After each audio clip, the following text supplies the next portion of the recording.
Alors, on passe à la suivante. Dr Virapen Ruben va nous parler du diagnostic au traitement de l'ischémie du membre supérieur et hémodialyse. À toi, Ruben. Merci, messieurs les modérateurs. J'ai pris un peu de risque en prenant ce sujet-là et en prenant comme modérateur le professeur Cessa, parce que c'est lui l'expert français de l'ischémie de la main chez les hémodialysés. Bon, je vais essayer de vous le traiter. Donc, l'ischémie du membre supérieur chez le dialysé, chez les patients qui ont eu un accès vasculaire pour hémodialyse, c'est une pathologie, on va dire, qui est relativement fréquente. L'ischémie est le plus souvent une ischémie qui est considérée comme légère. On la retrouve dans presque 15% des patients, en sachant que dans ces 15%, la plupart s'améliorent au bout de quelques jours ou quelques semaines. L'ischémie est beaucoup plus grave et nécessite un traitement chirurgical que dans environ 1% des patients qui ont des fistules au niveau du poignet. Elle atteint environ 5% pour ceux qui sont au niveau du coude et environ 7 à 8% pour ceux qu'on réalise une fistule avec un pontage, c'est-à-dire qu'en conduit, on n'utilise pas les veines natives. Donc, on a plus d'ischémie quand on fait un pontage que quand on fait une fistule au niveau du coude, que quand on fait une fistule au niveau du poignet. Donc, la meilleure fistule qu'on peut réaliser qui permet d'éviter ce type de complications, c'est la fistule distale et native. C'est donc la radiocéphalique, la première qui avait été réalisée dans les années 66. Et la première ischémie du membre supérieur a été d'ailleurs décrite dans les années, la fin des années 60, suite à ces premières fistules. Donc ce n'est pas quelque chose de nouveau, elle a toujours existé. C'est toujours un problème souvent pratique qu'on rencontre et que les néphrologues ou que les personnes qui gravitent autour de la dialyse ont pour faire le diagnostic, parce qu'il y a quelques difficultés, d'abord des difficultés de diagnostic, parce qu'il y a des diagnostics différentiels qui peuvent être multiples. Deuxième élément, c'est de trouver l'étiologie de cette ischémie, qui peut être d'origine artérielle, qui peut être d'origine veineuse, qui peut être également liée à un vol vasculaire, peut-être un hyperdébit. On verra quel est le rôle de cet hyperdébit. Il est questionnable également, il peut être remis en doute également. Et également, il y a la progression de la pathologie initiale responsable de la néphropathie, comme le diabète. Et après, on a un troisième problème, c'est celui de la prise en charge chirurgicale, parce qu'on doit essayer à tout prix de lever l'ischémie, pouvoir garder le doigt, garder la main, mais essayer aussi de garder l'accès vasculaire. Pourquoi le retard diagnostique dans un certain nombre de cas? Parce que les étiologies des douleurs du membre supérieur chez le dialysé sont multiples. Tout d'abord, c'est des patients qui sont polymorbides, qui ont mal souvent partout, au niveau des membres inférieurs, au niveau abdominal, au niveau thoracique, au niveau des membres supérieurs, au niveau cervical. Ils ont mal souvent avant la dialyse, pendant la dialyse, après la dialyse. Et les douleurs, des fois, sont encore majorées à certains moments de la nuit ou pendant la dialyse. Et après, il y a des douleurs qui sont spécifiquement liées à l'accès vasculaire, qu'on rencontre notamment dans les ischémies artérielles, lors des ponctions. C'est d'ailleurs la première cause de douleur chez les dialysés. Et les ponctions, ils sont itératives. Ils ont plus de 300 ponctions au niveau cutané tous les ans.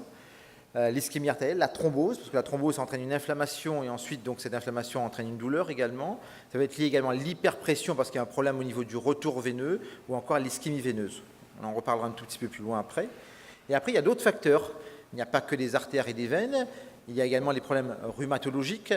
On sait que les patients dialysés ont plus souvent les syndromes du canal carpien, du fait de l'hyperpression veineuse, du fait des dépôts amyloïdes au niveau du canal carpien. Plus de 3/4 des dialysés ont un vrai syndrome canal carpien authentifié à l'EMG et symptomatique au niveau clinique. Après, il y a le positionnement du membre supérieur pendant la dialyse. Il y a l'hypotension, les problèmes cardiologiques avec des douleurs rapportées au niveau du membre supérieur, avec des irradiations, des crampes et également des problèmes psychologiques chez ces patients qui souvent acceptent mal leur traitement de suppléance. L'ischémie du membre supérieur chez les hémodialysés, la première cause en est une atteinte artérielle, c'est-à-dire qu'on a une artériopathie des artères qui se sténosent ou qui se thrombosent. On le retrouve souvent et beaucoup plus souvent chez les patients diabétiques. On voit très bien que les patients diabétiques ont 10 fois plus de... Ça ne marche pas. Voilà, c'est pas grave. 10 fois plus de risque de faire une ischémie du membre supérieur que les non-diabétiques. Et ce problème se pose d'autant plus dans les îles de l'océan Indien. On sait qu'à La Réunion, la prévalence du diabète est d'environ 8% et qu'à l'île Maurice, c'est d'environ 20%, ce qui fait qu'on a des risques d'ischémie au niveau du membre supérieur chez ces patients qui dialysent, qui ont une néphropathie d'origine diabétique. Donc cette ischémie est beaucoup plus fréquente dans nos îles. Ensuite, il y a les sténoses beaucoup plus classiques, les sténoses de l'artère sous-clavière, c'est l'artère donneuse au niveau de la vascularisation du membre supérieur. Des causes également iatrogéniques, c'est-à-dire quand on fait une fistule au niveau, par exemple, au niveau du coude, chez un patient qui a déjà eu des lésions artérielles dues à un cathétérisme artériel, notamment pour les coronarographies, avec une voie d'abord radiale. L'artère a été disséquée ou thrombosée, ou encore des antécédents de fistules anciennes, fonctionnelles ou non, avec un abord au niveau de l'artère radiale qui peut entraîner une thrombose de celle-ci. Et donc, ça peut entraîner ensuite des problèmes de vascularisation quand on crée une fistule au niveau du coude. Il y a également l'atteinte vasculaire de la maladie systémique, par exemple dans les cas des syndromes antiphospholipides, des sclérodermies, et qui peuvent aggraver le problème artériel au niveau du membre supérieur. Finalement, il y a le phénomène du vol dû à la fistule. C'est un problème que beaucoup ont évoqué. À l'état physiologique, on a une vascularisation orthograde. Le sang arrive de l'artère sous-clavière, passe par l'artère axillaire, l'artère humérale, et ensuite vascularise la main via l'arcade ulnaire, l'arcade radiale et l'arcade palmaire. Quand on a une fistule au niveau du poignet, on a un phénomène d'aspiration à partir de l'arcade palmaire. Donc l'artère ulnaire alimente également la fistule, donc on a un flux rétrograde sur la partie distale de l'artère radiale. C'est un phénomène d'aspiration qui est tout à fait classique. Et on a le même problème quand on a une fistule au niveau du pli du coude. On a un phénomène d'aspiration, notamment la diastole, sur les artères de l'avant-bras. On a également des ischémies liées à une atteinte veineuse, c'est beaucoup plus rare, souvent liées à des lésions sténotiques, voire thrombotiques au niveau central, il y a des fois également au niveau périphérique, souvent liées à des sondes de pacemaker ou des antécédents de cathétérisme veineux. On peut catégoriser ces ischémies de la main en ischémie relativement légère, stade 1 et 2, et beaucoup plus grave en stade 3-4. Stade 1 et 2, on a une pâleur, un refroidissement de la main, ou encore un engourdissement, une petite douleur à l'exercice ou en dialyse. Souvent, la surveillance simple permet de contrôler ces ischémies avec une mitaine pendant la dialyse ou encore des patchs de trinitrine en local.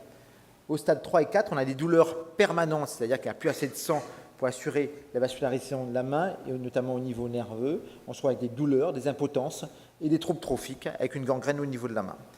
Je vais rapidement parler de cette ischémie qui est un peu à part et qui est très rare. C'est l'ischémie aiguë monomélique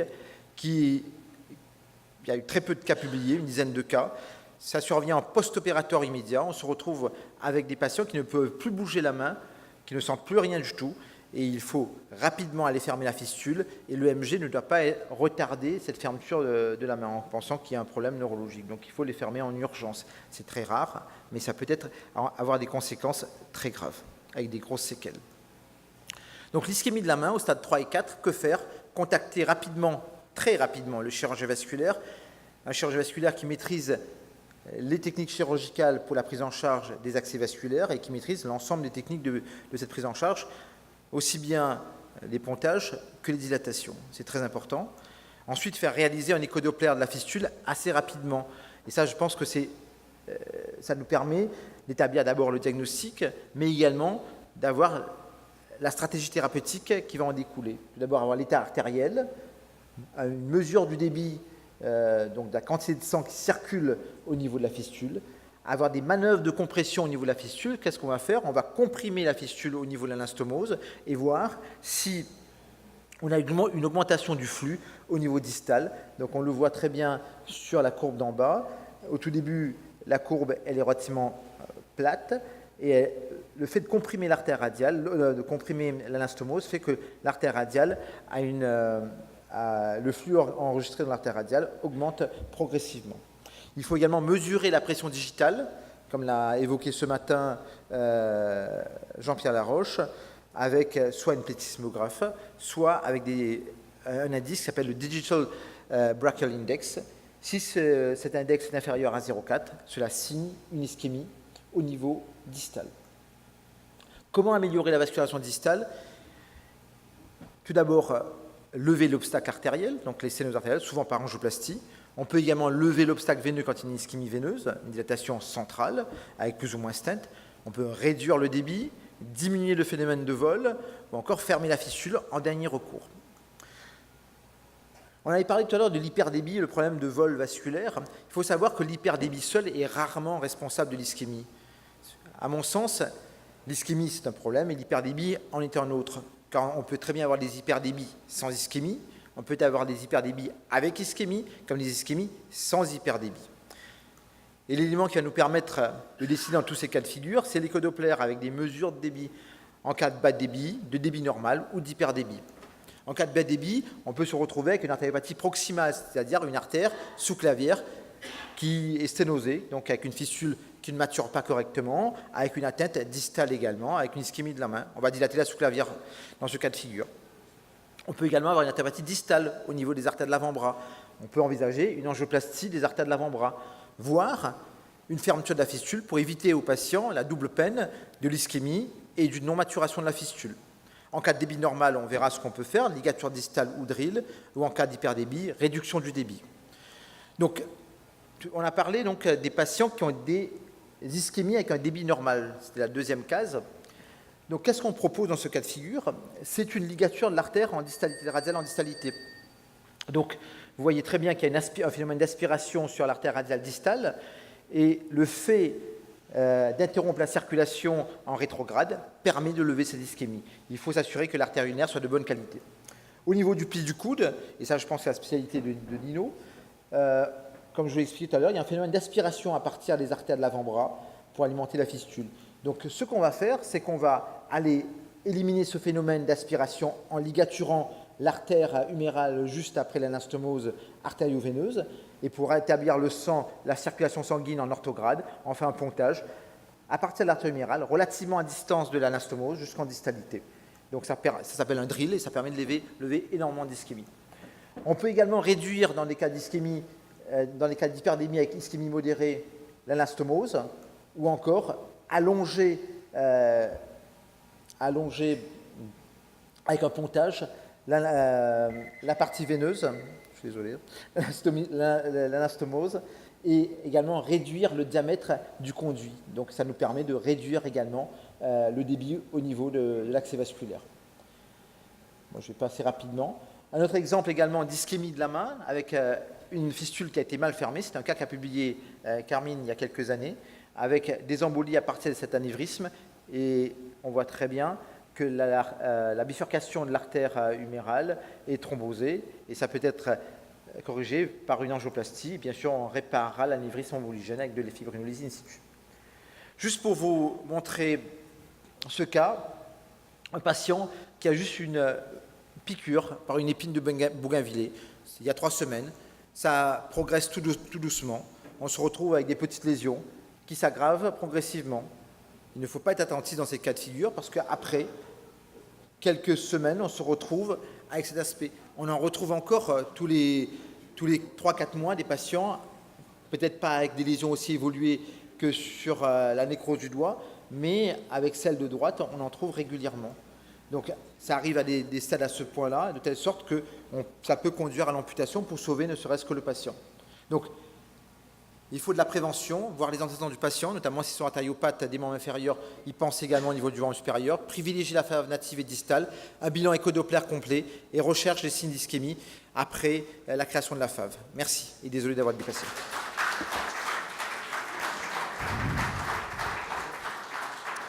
Merci Ruben. Quelques questions rapides? Pas de questions, je voudrais juste faire un commentaire pour dire que ce qui compte, c'est de ne pas arriver à un diagnostic tardif. Toute douleur chez un patient qui dialyse, ou toute forme, toute plaie, doit vous alerter sur l'ischémie de la main. C'est avant tout une ischémie de la main, avant de penser à d'autres diagnostics différentiels. Il y a l'écho-Doppler, bien sûr, mais c'est surtout la plédismographie qui va vous montrer une pression inférieure à 30 mm de mercure. Et là, il ne faut pas tarder, il faut tout de suite mettre en œuvre les examens et la stratégie thérapeutique pour traiter l'ischémie. Et comme tu l'as dit, effectivement, il y a les ischémies sans hyperdébit et rarement les ischémies avec hyperdébit.